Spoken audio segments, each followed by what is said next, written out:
स्वागत है दोस्तों आप सभी का आपके अपने YouTube channel just smart knowledge में। दोस्तों आज के इस वीडियो में हम क्लास 11 की पॉलिटिकल साइंस सब्जेक्ट की फर्स्ट बुक्स भारत का संविधान सिद्धांत और व्यवहार चैप्टर 9 है संविधान एक जीवंत दस्तावेज। इस चैप्टर को फुल्ली कवर्ड करने वाले हैं। ठीक है, तो चलिए वीडियो को शुरू करते हैं। लेकिन वीडियो शुरू करने से पहले अगर अभी तक आपने हमारे चैनल को सब्सक्राइब नहीं किया है और हमारे सोशल मीडिया अकाउंट से आपने हमें फॉलो नहीं किया तो जाइए, लिंक मिल जाएगा आपको डिस्क्रिप्शन में, वहाँ से आप हमें फॉलो कर सकते हैं। तो चलिए वीडियो को शुरू करते हैं और देखते हैं कि क्या इंपॉर्टेंट है इस चैप्टर से जुड़ा हुआ लास्ट का। ठीक है, तो कुछ जो पॉइंट्स से कल के वो मैं आपको यहाँ पे दिखा देता हूँ, उसके बाद हम आगे बढ़ते हैं। तो हम यहाँ पे आ गए हैं सीधा। पॉइंट 5 था हमारा कि भारतीय संविधान में संशोधन के कौन कौन से तरीके हैं। यानी कि देखिए, भारतीय संविधान में संशोधन क्यों होते हैं, क्या कारण होते हैं, ये तो सब हमने कल पढ़ लिया था। आज हम जानेंगे संविधान में संशोधन करने के कौन कौन से तरीके हैं भारतीय संविधान की बात करनी। ठीक है, तो देखिए 3 तरीके हैं यहाँ पे बताए गए हैं। 3 तरीके हैं। पहला तरीका है संसद में सामान्य बहुमत के आधार पर। ये कैसे होगा अभी आगे मैं बताऊंगा। दूसरा है संसद के दोनों सदनों में अलग अलग विशेष बहुमत के आधार पर, और संसद के दोनों सदनों में अलग अलग विशेष बहुमत के साथ साथ कुल राज्यों की आधी विधायिकाओं के अनुसमर्थन के आधार पर। अब देखिए इन तीनों को हम एक्सप्लेन करते हैं कैसे। तो पहला हमारा क्या है, संसद के सामान्य बहुमत के आधार पर संशोधन। तो पहला पॉइंट इस चीज़ में देखिए, इसमें संसद के दोनों सदनों में उपस्थित सदस्यों की कुल संख्या का आधा से अधिक बहुमत किसी एक संशोधन को मिलता है तो इसे समान बहुमत के आधार पर संशोधन कहा जाता है। मान लीजिए अगर हम मानते हैं यहाँ पे 200 सीट है, ठीक है, तो 200 सीट में से अगर यहाँ पे 100 सीटों ने ये बोल दिया कि भाई इस संशोधन को पास कर देना चाहिए तो आधा बहुमत मिल गया। ठीक है, यहाँ पे 101 की बात करें क्योंकि आधे से एक ज़्यादा होना चाहिए। ठीक है, तो 101 लोगों ने अगर ये कह दिया, ये मैंने 1000 लिख दिया, सॉरी, ये देखिए ये 200 व्यक्ति हैं, इसमें से 101 व्यक्तियों ने ये कह दिया कि यह संशोधन होना चाहिए तो ये संशोधन हो जाएगा। यानी कि आधे से अधिक बहुमत होनी चाहिए। ये होता है सामान्य बहुमत। और इसमें एक दो चीज़ें और आती हैं सामने, वो ये हैं कि यह संशोधन एक सामान्य कानून जैसा होता है। इस मामले में कोई विशेष प्रक्रिया अपनाने की जरूरत नहीं होती। यानी कि वोट कर दिया, संशोधन हो गया, कोई मतलब कि इसमें कोई कठिन प्रक्रिया अपनाने की जरूरत नहीं पड़ती। जैसे अनुच्छेद 2 नए राज्यों को प्रवेश की अनुमति तथा अनुच्छेद 3 जिसमें किसी राज्य का क्षेत्रफल बढ़ाने की अनुमति से संबंधित संशोधन आदि शामिल है। ये उदाहरण है कि अनुच्छेद 2 और अनुच्छेद 3। अनुच्छेद 2 संबंधित है नए राज्यों को प्रवेश की अनुमति देना, और अनुच्छेद 3 है किसी राज्य का क्षेत्रफल बढ़ाने की अनुमति। ठीक है, तो ये 2 उदाहरण हैं समान बहुमत के आधार पर संशोधन। अब दूसरी बात करते हैं संसद के दोनों सदनों में अलग अलग विशेष बहुमत के आधार पर। तो देखिए ये क्या चीज़ है। पहला पॉइंट, विशेष बहुमत का तात्पर्य है संसद के दोनों सदनों में 2/3 से अधिक बहुमत के आधार पर कोई संशोधन कराना। तो यानी संसद के दोनों सदनों में, लोकसभा राज्यसभा दोनों सदनों में अधिक बहुमत, दोनों सदनों में 2/3 से अधिक। 2/3 मतलब कि मान लीजिए अगर यहाँ पे 300 सीटें हैं, ठीक है, तो 300 सीटों में थे जब 201 लोग ये कहेंगे कि ये संशोधन होना चाहिए तभी ये संशोधन आगे बढ़ेगा। ठीक है, इस विधि में उपस्थित संसद की कुल संख्या के 2/3 से अधिक बहुमत की आवश्यकता पड़ती है। 2/3 यहाँ पे मैंने एग्जाम्पल देख के बताया कि 300 201 तो 2/3 ये बन जाता है। ठीक है, उसके बाद आता है विशेष बहुमत तथा कुल राज्यों की आधी विधायिकाओं के आधार पे। ठीक है, विशेष बहुमत तथा कुल राज्यों की आधी विधायिकाओं के आधार पे। तो विशेष बहुमत क्या है ये आपको पता चल गया कि इस प्रकार के संशोधन वे संशोधन होते हैं जो राज्यों के अधिकार क्षेत्र में आते हैं और अन्य अनुच्छेद शामिल हैं। यानी कि ये वे संशोधन होते हैं जो इस तीसरी प्रक्रिया के द्वारा किए जाते हैं जो राज्यों के अधिकार क्षेत्र में आते हैं। ठीक है, इसमें वो अनुच्छेद शामिल होते हैं। कौन कौन से होते हैं? पहला ये है जैसे राष्ट्रपति के निर्वाचन की प्रक्रिया, संघ की कार्यपालिका की सीमा, संघ के राज्यों की कार्यपालिका की सीमा। ठीक है, न्यायपालिका से संबंधित संशोधन इसमें शामिल होते हैं। उसके बाद है यही कारण है कि इसमें संसद में विशेष बहुमत के अलावा राज्यों की आधी विधायिकाओं की अनुमति लेना आवश्यक होता है। यानी कि सबसे कठिन देखा जाए तो हमारा होता है तीसरा वाला, विशेष बहुमत तथा कुल राज्यों की आधी विधायिकाओं के आधार पे। ठीक है, तो यहाँ पे एक ये मैंने बताया था आपको 2/3। तो यहाँ पे 2/3 का मतलब क्या है कि देखिए यहाँ पे क्या लिखा है, दोनों सदनों में 2/3 से अधिक बहुमत के आधार पे। अब देखिए 2/3 अगर हम करेंगे तो यहाँ पे मान लीजिए 300 सीटें हैं। ठीक है, तो 300 सीटों के अगर हम 2/3 करेंगे तो 225 से अप हो जाएगा। यानी कि बेसिकली यहाँ पे ये बताया जा रहा है कि जितनी भी सीटें हों वहाँ पे, जितने भी सदस्य उपस्थित हैं, उन उपस्थित सदस्यों की संख्या में से 2/3 सदस्य अगर ये कह देते हैं कि ये कानून पास होना चाहिए तो सिंपल सी बात है, वो पास हो जाएगा। इससे पहले मैंने आपको 300 201 बताया था, वो रॉन्ग था। ठीक है, आप उससे भूल जाइए, इस चीज़ को याद रखिए। ठीक है, तो चलिए अगले पॉइंट की तरफ बढ़ते हैं। लेकिन अगले पॉइंट की तरफ बढ़ने से पहले आपको ये पॉइंट भी जानना जरूरी है जो अभी हमने किया है। वो क्या था, भारतीय संविधान में संशोधन के क्या क्या तरीके हैं। तो समान बहुमत के आधार पे, संसद में दोनों सदनों में अलग अलग विशेष बहुमत के आधार पे, और संसद के दोनों सदनों में अलग अलग विशेष बहुमत के साथ साथ कुल राज्यों की आधे विधायकों के समर्थन के आधार पे। ठीक है, तो बढ़ते हैं अगले पॉइंट की तरफ।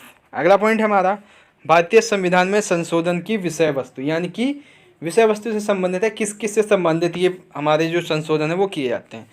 तो पहला पॉइंट आता है हमारे तकनीकी भाषा में संशोधन या प्रशासनिक, यानी कि तकनीकी भाषा में संशोधन किया जाना। वो क्या है, वो ये देखिए, ये प्रकृति मतलब ये प्रकृति के हैं और ये संविधान के मूल उपबंधों को स्पष्ट बनाने, उनकी व्याख्या करने तथा छुटपुट संशोधन से संबंधित हैं। उन्हें केवल सिर्फ तकनीकी भाषा में संशोधन कहा जा सकता है, वास्तव में ये उन उपबंधों के कोई बदलाव नहीं करते। तो देखिए बेसिकली ये जो संशोधन है ये बहुत छोटे छोटे संशोधन होते हैं। ठीक है, समान बहुमत के आधार पर इन पे संशोधन किया जा सकता है। कोई ज़्यादा इसमें संविधान में कोई ज़्यादा बड़ा बदलाव करने की ज़रूरत नहीं पड़ती है इस जो हमारा ये संशोधन है उससे संबंधित। ठीक है, जैसे इसका उदाहरण हम ले लें तो ये है उच्च न्यायालय के न्यायाधीशों की सेवानिवृत्ति की आयु। ठीक है, जो कि 60 से बढ़ाकर 62 वर्ष कर दी गई। ठीक है, जो कि हमारा हुआ था 15वां संशोधन।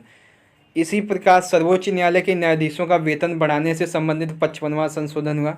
तो ये कुछ संशोधन थे जो कि हमारे प्रशासनिक से संबंधित थे, यानी कि जो हमारी सरकार है उससे संबंधित। प्रशासन में हमारा जो सिविल सर्विस आता है वो भी है, न्यायाधीश हैं आते हैं वो भी हमारे इसमें सम्मिलित हैं।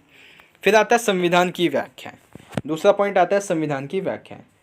संविधान की व्याख्या को लेकर न्यायपालिका और सरकार के बीच अक्सर मतभेद होता रहता है।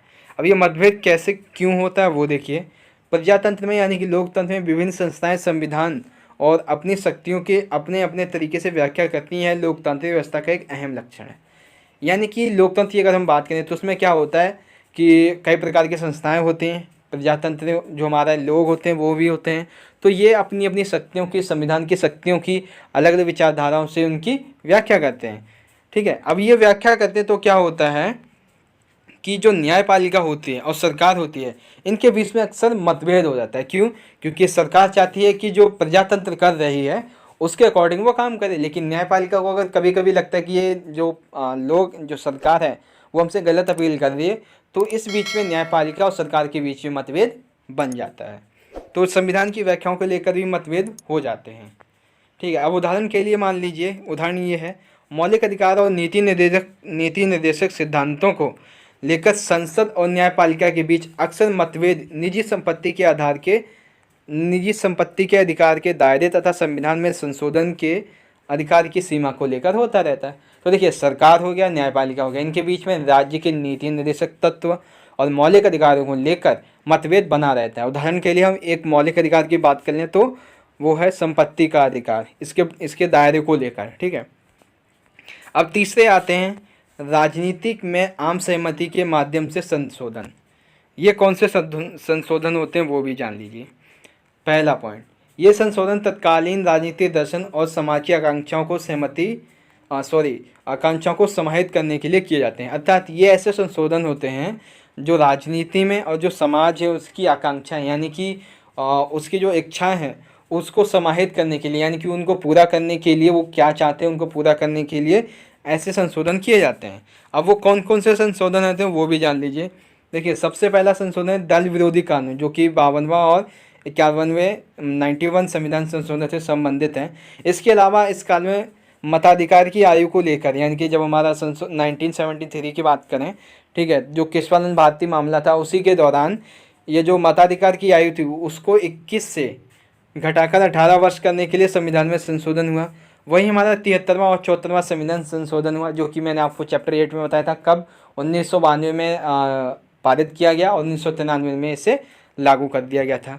तो ये कुछ राजनीतिक में आम सहमति के आधार पर संशोधन किए जाते हैं। अब बात करते हैं विवाद पस्त संशोधन, यानी कि जो विवाद से जुड़े हुए संशोधन हैं उनके बारे में।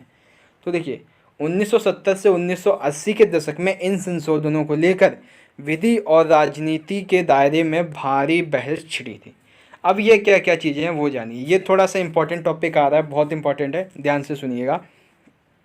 1971 से 1976 के समय विपक्षी दल का मानना था, यानी कि उस समय 1971 के दौरान किसकी सरकार थी, जिस पार्टी की सरकार थी उसके जो विपक्षी दल हैं उनका मानना ये था कि संशोधनों के माध्यम से सत्तारूढ़ दल संविधान के मूल स्वरूप को बिगाड़ना चाहते हैं। इससे संबंधित 38वां, 39वां और 42वां संविधान संशोधन विशेष रूप से विवाद वाले संशोधन है। यानी कि 1971 और 1976 के दौरान एक ऐसा, ये 5 साल कुछ ऐसे चले थे जिस दौरान राजनीतिक दल, जो सत्तारूढ़ दल थे, वो संविधान के मूल स्वरूप को बिगाड़ना चाहते थे।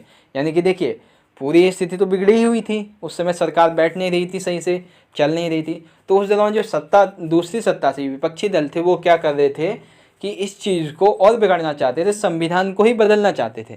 तो उनको लगाम देने के लिए, उनको रोकने के लिए भारतीय संविधान में 38वां, 39वां और 42वां संविधान संशोधन किया गया। ठीक है, आई बात आपको समझ में।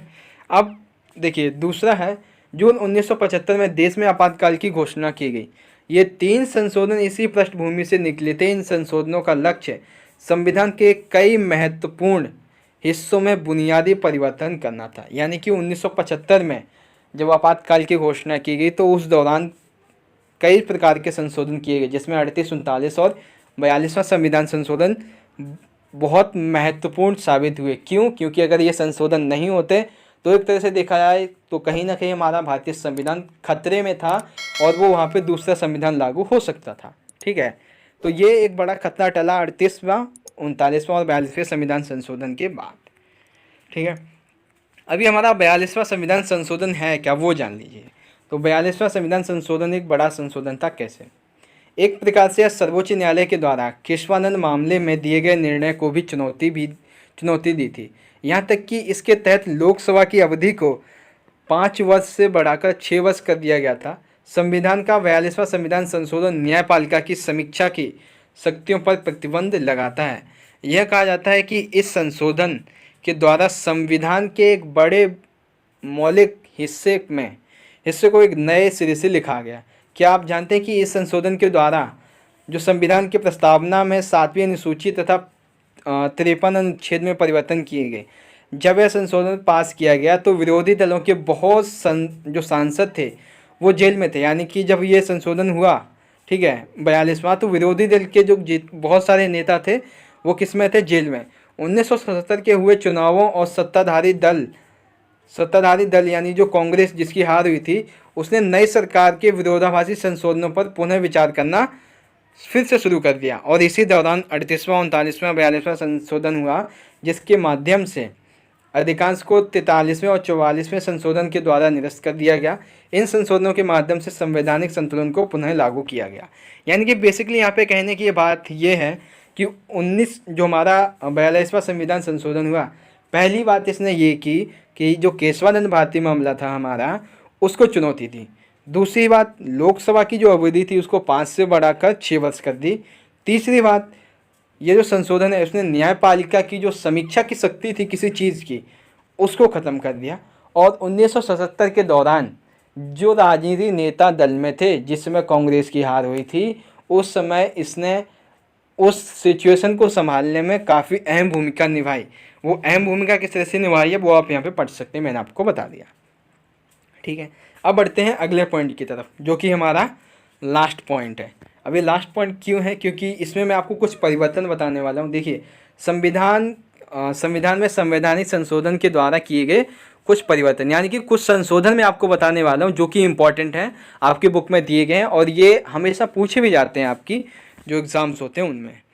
ठीक है, तो सबसे पहला संशोधन हुआ 1951 में, संपत्ति के अधिकार का संशोधन, संविधान में 9वीं अनुसूची जोड़ी गई। यानी कि 1951 में एक संविधान संशोधन हुआ, इसके तहत संपत्ति के अधिकार में संशोधन के साथ साथ 9वीं अनुसूची हमारे संविधान में जुड़ गई। आपको पता है कि 26 नवंबर जब हमारा 1949 में संविधान बनकर तैयार हुआ था तो उस समय इसमें 8 अनुसूचियाँ थीं, लेकिन 1951 में संपत्ति के अधिकार के संशोधन के साथ साथ इसमें 9वीं अनुसूची जोड़ी गई।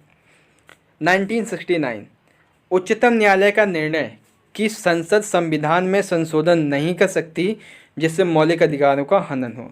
यानी कि 1969 में उच्च न्यायालय ने यह निर्णय लिया कि संसद संविधान में जो मौलिक अधिकार है, संविधान में दिए गए मौलिक अधिकारों पर कोई संशोधन नहीं कर सकती है। ठीक है, ये कहा गया 1969 में। ठीक है,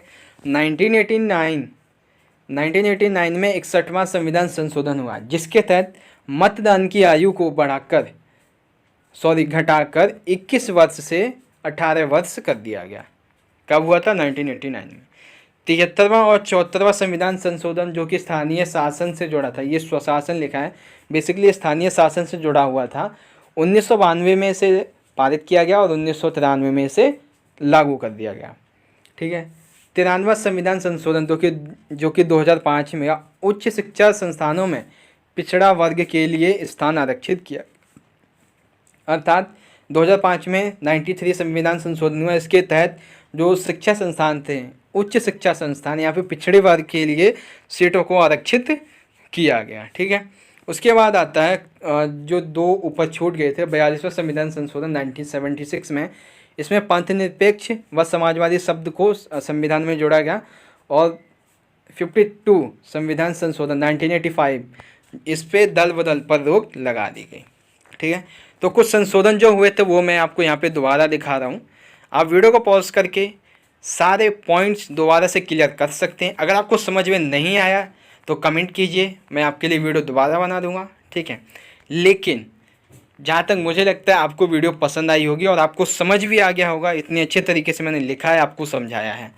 क्योंकि देखिए आज की वीडियो जो है हमारी वो यहाँ पे ख़त्म हो जाती है। फिर अब हम जो है अपना हिस्ट्री का सिलेबस स्टार्ट करने वाले हैं। क्योंकि देखिए आपका जो चैप्टर नंबर 10 है वो आपकी पूरी जो बुक है सेकंड वाली उससे संबंधित है। तो क्यों ना मैं एक अलग से एक वीडियो बना के जिसमें आपको पहली बुक है उससे संबंधित समराइज़ कर दूँगा आपको एक वीडियो में आधे घंटे में, तो आपको समझ में आ जाएगा। चैप्टर का आपको वीडियो देखने की ज़रूरत नहीं पड़ेगी। ठीक है, तो अब हम हिस्ट्री का सिलेबस स्टार्ट करेंगे, लेकिन उससे पहले अगर अभी तक आपको ये वीडियो हमारी पसंद आई है और आपने हमारे चैनल को सब्सक्राइब नहीं किया तो कर लीजिए। और हमारे जितने भी सोशल मीडिया के लिंक हैं आपको डिस्क्रिप्शन में मिल जाएंगे, आप जाइए वहाँ पे हमें फॉलो कर सकते हैं। तो चलिए दोस्तों, आज की वीडियो को हम यहीं पे ख़त्म करते हैं, लेकिन वीडियो ख़त्म करने से पहले सभी पॉइंट्स इस चैप्टर से जुड़े हुए वो मैं आपको यहाँ पे दिखा देता हूँ ताकि आपको समझ में आ जाए, और कुछ पॉइंट अगर आपके छूटे हैं तो वो भी आपको पता चल जाए। मैं धीरे धीरे स्क्रॉल कर रहा हूँ, आप यहाँ पे पढ़ लीजिए। ठीक है, तीसरा पॉइंट है भारतीय संविधान एक जीवंत दस्तावेज है। तो आशा करता हूँ दोस्तों कि आपको ये वीडियो पसंद आई होगी। अगर आपको ये वीडियो पसंद आई है तो लाइक करना है, इस वीडियो को ज़्यादा से ज़्यादा अपने दोस्तों के साथ ज़रूर शेयर करना, क्योंकि आपको हमारे चैनल पर और भी ऐसे इंपॉर्टेंट वीडियोस आगे मिलते रहेंगे। तो चलिए दोस्तों, मिलेंगे अगली वीडियो में अपने अगले टॉपिक के साथ, अपने अगले जो हमारा सिलेबस है सब्जेक्ट का उसके साथ। तब तक के लिए आप पढ़ते रहिए, अपना ख्याल रखिए। धन्यवाद। और वीडियो को शेयर कर दीजिए, लाइक कर दीजिए, चैनल को सब्सक्राइब कर दीजिए। चलिए दोस्तों, मिलेंगे अगली वीडियो में। धन्यवाद। जय हिंद, वंदे मातरम।